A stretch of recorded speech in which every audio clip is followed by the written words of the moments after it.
இந்த மாதிரி கோவக்காய் பொரியல் செஞ்சு கொடுங்க. வேணும் வேணும்னு கேட்டு சாப்பிடுவாங்க. வாங்க எப்படி செய்யுதுன்னு பார்க்கலாம். Good morning friends. இன்றைக்கி கோவக்காய் பொரியல் செய்ய போகிறேன். இந்த மாதிரி குறுக்க கட் பண்ணி அதுக்கப்புறமா அந்த மாதிரி கட் பண்ணி பொடிசாக கட் பண்ணி நம்ம பண்ணோன்னா ரொம்ப சூப்பராக வரும். வாங்க பார்க்கலாம். கடையில் எண்ணெய் ஊற்றி வச்சு எண்ணெய் காஞ்சிருச்சு. கடுகு உளுத்தப்பருப்பு போட்டுக்கலாம். அப்புறம் நான் நிறைய சின்ன வெங்காயம் நட்டு வச்சுக்கேன் பொடி.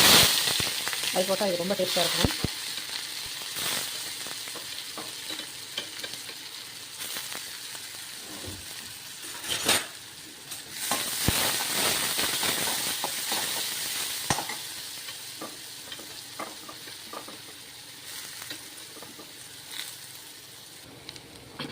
வெங்காயம் நல்லா வதங்கிருச்சு. இப்போ நம்ம பொடிசா நறுக்கி வச்சுருக்கிற கோவக்காய் போட்டுக்கலாம்.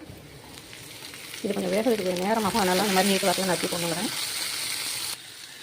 இதை சிம்மில் ஒரு 20 மினிட்ஸ் வேக வைக்கணும். கோவக்காய் வேகிறதுக்கு ரொம்ப நேரமாகும். நம்ம எண்ணெய் ஊற்றிட்டு எண்ணெய் கொஞ்சம் ஊற்றிட்டு சிம்மில் கொஞ்சம் நேரம் வேக வைக்கணும். அதுக்கப்புறம் தான் நம்ம மிளகாத்தூள் உப்புலாம் போடணும்.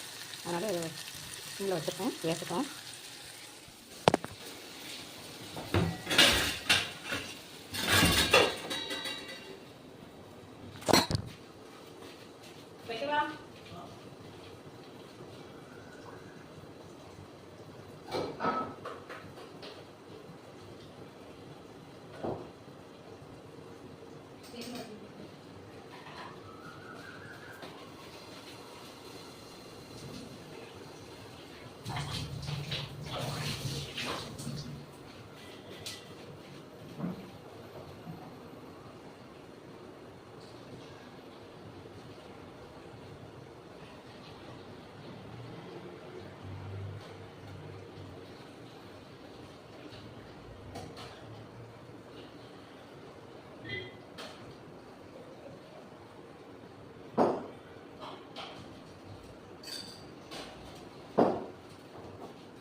சூப்பராக ரெடி ஆகிடுச்சு. இது இந்த மாதிரி இப்படி செஞ்சு கொடுத்தா பிள்ளைங்க தயிர் சாதத்துக்கு கூட வச்சு சாப்பிடுவாங்க.